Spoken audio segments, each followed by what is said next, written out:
Hi everyone, my name is Rachna Vakaria.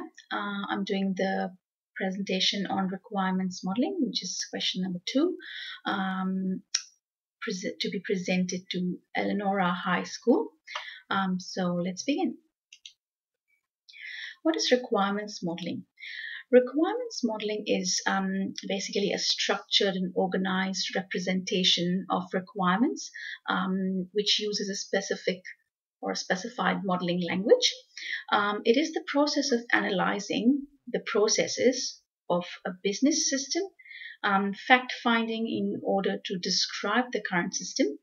It determines the needs and functional requirements that the system needs to fulfill, uses a set of models for development strategies, and it uses a combination of textual and diagrammatic methods to describe for easier understanding. So just as in normal life, we have a car or a house. Each of these are basically designed. They have a draft mode before when they're built. Similarly, any system before it is built is usually in draft mode, and that is basically requirements modeling. So it's a model of what the system should look like or can look like, and we're going to explore more on this subject in the next few slides. Modeling tools and techniques. These are used to describe and capture the system's requirements, communicate with the needs of the users to develop these requirements, grouped into 3 generic types of models: textual, graphical, and mathematical. Modeling tools and techniques take an object-oriented approach to software development. The system can be seen as a collection of objects.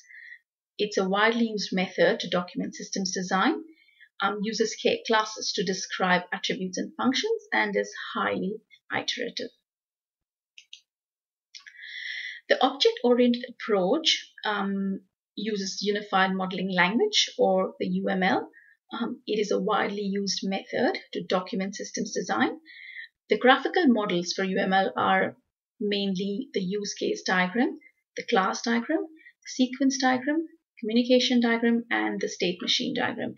These are used to describe and represent what the system functions look like or how they need to be functioning or designed. This is a simple use case of a diagram for a library system. In this use case, I've shown how the library system functions or could function. The external members or the external sources are the library members and the browsers. The internal members are the librarian and the manager, who are basically the staff. So the library member logs in, searches for a book, borrows a book, returns a book, extends the loan for a book, and reserves a book. Internally, the librarian creates user accounts. If needed, updates member and account records. When the library member borrows a book, the member account record is updated by itself if it's done online. Similarly, the manager of the library runs the events, handles marketing, updates catalogs, could look after the inventory.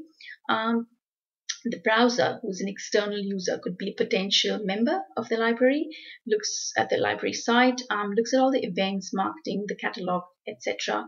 that has been is a part of the system, what the manager does. So this is a very simple case of a library system. This can be expanded broadly and it can have many more use cases within this use case. So this is just a simple explanation of what a use case diagram of a library system looks like. Hope you've enjoyed this presentation, and thank you for your time.